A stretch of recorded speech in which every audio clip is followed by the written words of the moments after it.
Good evening, and welcome to another edition of the Tom Murphy Show.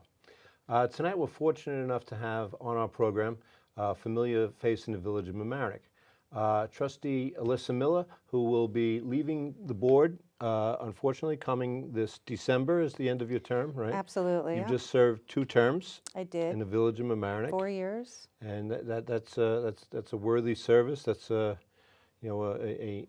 time-consuming and very absorbing duty. Yes, particularly in the village of Mamaroneck, we have a lot of hotbed issues, a lot of items that are going on, from flooding to development. A lot of very interesting items that do require attention. And unfortunately, I ran out of time to be able to serve the community in the way that they deserve to be served. Well, you only spread yourself so thin in this world, Exactly. and you've got a lot going on. Let's talk about some of your time on the board. What would you say were the most pressing issues? Well, it depends, because each term was a bit different, but flooding was always at the top of the concerns. Parking, top of the concerns. Just, relative quality of life in the village, a big concern. And combine those, it's not just an easy fix when you're talking about development. So when I ran my original platform, I wanted to focus efforts on how we can build the industrial zone. Mm-hmm. And so we put together a plan, and we have a great leadership over there. So we have the Industrial Area Committee, and they've come up with some great initiatives to help revitalize that area, attract right types of businesses that will help supplement who we have already in place, and be able to grow that part of the village in a way that we've been able to grow Boston Post Road and Mamaroneck Avenue. I actually had them on the show one night, Andy Spatz and John Verney, and that is a neglected part of the village. And it was originally supposed to be a manufacturing zone, but as we know, there's very little manufacturing going on in the United States anymore. Yeah.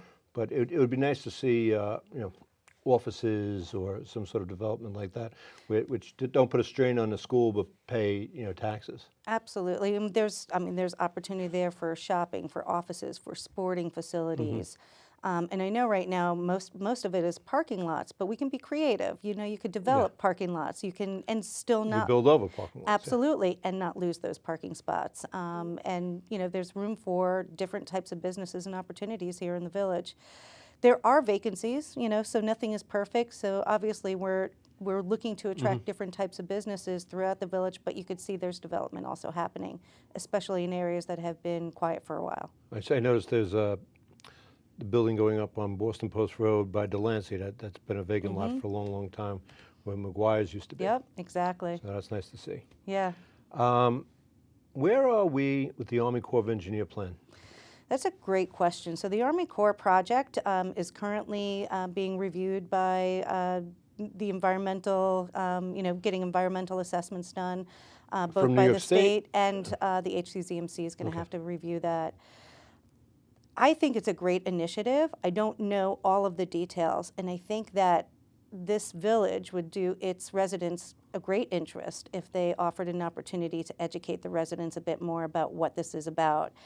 I think there is a lot of shroud of secrecy, for lack of better terms, around it, because there's a perception that the Army Corps of Engineers is not being accessible to the public, and they're the ones that have put this plan together and can present it the best. And so I think that we as a village should be putting together a communications program, reaching out to residents who may be affected, reaching out to residents all around who are going to be affected because of different potential developments that could happen, and detours that will put a strain on our village.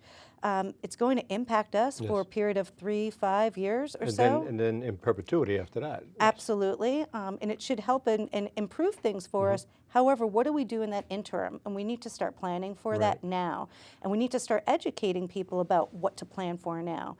We have all this development coming in. We're going to be doing, having a lot of traffic that's going to be some driving coordination. that. Absolutely, and there's, that's part of the bigger vision of, we talk about having a master plan for the village, but who really is responsible for overseeing and implementing that master plan? You know, a plan is just like, you know, any other kind of plan. You know, you hire an architect to do work on your house, then that plan that architect puts together is handed over to your contractor, Right. who brings in all the different people to work on that. And so, you know, if you look at a village plan, it's the same type of thing. You need to have an overarching architect of that plan or owner of that plan to make sure that there's a consistency through that. Obviously, we have HCZMC and our other zoning boards who do that, and that's their responsibility. But we also have issues in that we don't have communications around how this all ties in together. So that becomes, you know, the cycle that we see often in front of our board.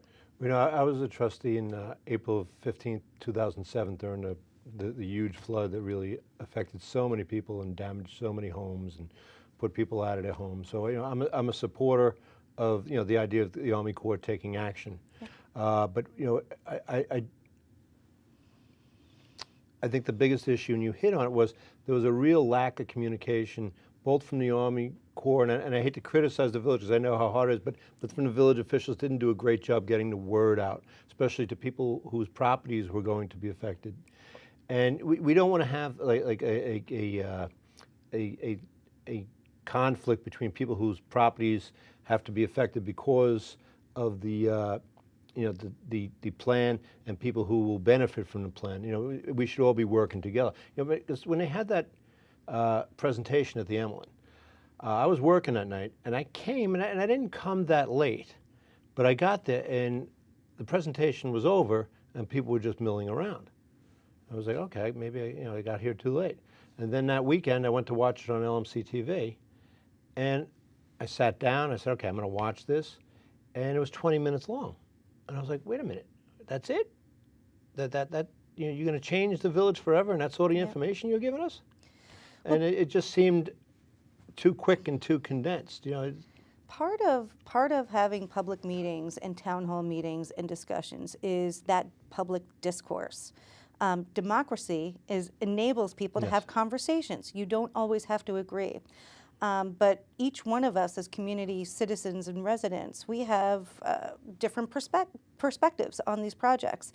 And by not having a Q&A that was publicly available for everyone to hear, I think that they really cut off the legs, you know, to public discourse. Public discourse is what educates people. It spurs ideas for others. It encourages conversation. And when people can't get their questions answered, they imagine the worst. Even if there's not and most of the time there isn't a nefarious intent, but they imagine a nefarious intent, especially when it comes to their largest investment, you know, their homes. Absolutely. But you know, I'm looking forward to something coming to fruition, because the folks who were greatly affected by flooding, and you know, it affects us all. You know, if you can't get around a village because the village is flooded, it affects you. But you know, there are so many people whose lives were just devastated, and it was heartbreaking to be a trustee back then, because you know, there was a limited amount you could actually do. Absolutely. And you know, there was so much need. Yeah. What are the other big development questions that are on the boiler? So, well, development, there's a lot of, there are challenges with development. The big challenge that we have as a community, again, it goes back to the master plan, is making sure that we as a village understand how we want to grow together. We have very limited opportunities for housing, for buildings, and for structures. So we can either grow up. Growing out is not so easy, but there are discussions taking place about how we can change the zoning code so that we can limit ways to grow out, so that you can limit ways to grow up. We did put on Boston Post Road, we did put a height restriction on Boston Post Road for buildings to encourage the right size buildings and to maintain the views of those behind. People buy into those homes for those views, so we want to be able to protect that. The same thing where you buy a piece of property for your home, you're cognizant of how far you are from your neighbors. If you build your home too wide, well, then you're going to be too close to your neighbors. And as you can see in developments primarily down south, which are new developments, they have very large houses that are right next to each other. And that creates a different type of character for a village. And I think that those are some of the big challenges that we have in Mamaroneck as we're growing. How do you grow, but how do you maintain that character? I don't have the answers, but the answers are in the code at the end of the day. Yeah, it's been my experience both in the village and in the town, is that when you wanted to change some of your zoning code, at first it seems like it's just going to be cut and dry and simple, but it's like one of those things that everything is interlocked. And when you pull out, what's that game, Jenga? Yes, When you exactly. pull out one of those blocks, you don't know how it's going to affect the whole tower. So it really should be taken slowly and with a lot of thought and a lot of consideration. And that's why you have meetings where people can come up and say, well, if you do this, this is how it's going to affect me. Because I've had that experience as a legislator where my mind has been changed by something, Absolutely. and I know it's happened to you, by something that people have said to me at the meeting. And I think that's the whole point of having public input. And you get a better Absolutely. product at the end of the day. You do. And I think, one of the things that I enjoyed most about being a public servant and representing the village is listening to what residents had to say, respecting their opinion. Sometimes it was harder than others. Being heard, is an art form. Being able to listen is another type of art form. And I really tried hard to hear everyone's different sides, not to have too much of a prejudged notion coming in. You have an idea going into a meeting of where you might want to be, but that idea should be molded based off of the discussion that you're having publicly, and Right. it absolutely has taken place. Has it always been met with positivity? No, but that's okay. You should be open to having your mind changed. Yeah. It doesn't mean that your mind is going to change. Absolutely. And what I have found that if I listen to somebody and they tell me their view of it, and I tell them why I think that there's another better way, at least they feel like they've been listened to, and I have a reason for doing that. And and sometimes you got to say, "Hey, you're right. I didn't think of that, and let me sit back and think this over one more time," because there's nothing. I find in government when people say this has to be done right now, you have to get this done now. Yeah. It's always it doesn't, and we can do it later. We have a saying at work. You measure twice and you cut once. Well, I have a new saying at my work, which is decisions require discussions. Everyone has a decision to make, but everyone's perception and the way that they approach those decisions are very unique to their own person. So you and I could, approach a decision from two very different angles. It makes me a better person and a better decision maker if we're having that discussion Right. around it. And so we shouldn't be shying from discussions at all. We should actually be encouraging them, but also not having them go on and on, and we need to know where that balance is. And the problem sometimes in the village is that it becomes so personal and so for the lack of a better word, nasty. And what I have found that I might disagree with you on an issue, but you know what? If it doesn't get personal, it doesn't get nasty, there might be another day where we agree on an issue and we work together on something. I've had that experience. Absolutely. So you got to put things in perspective. And you're going to see each other in the grocery store. Your kids might end up marrying each other, and you're going to be at the wedding. You know what I mean? So you got to. We all have to live here together. This isn't Congress where you go back to Tennessee and I go back to Maine, and there's never any interaction. But the issue is that because it's where people live, it's where they want to feel safe and want to feel empowered and most in control, they're the most passionate about that. And that passion comes through, in both, happiness as well as anger or frustration.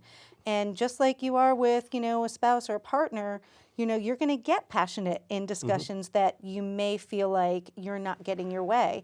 And that's okay, but being respectful in that process is important.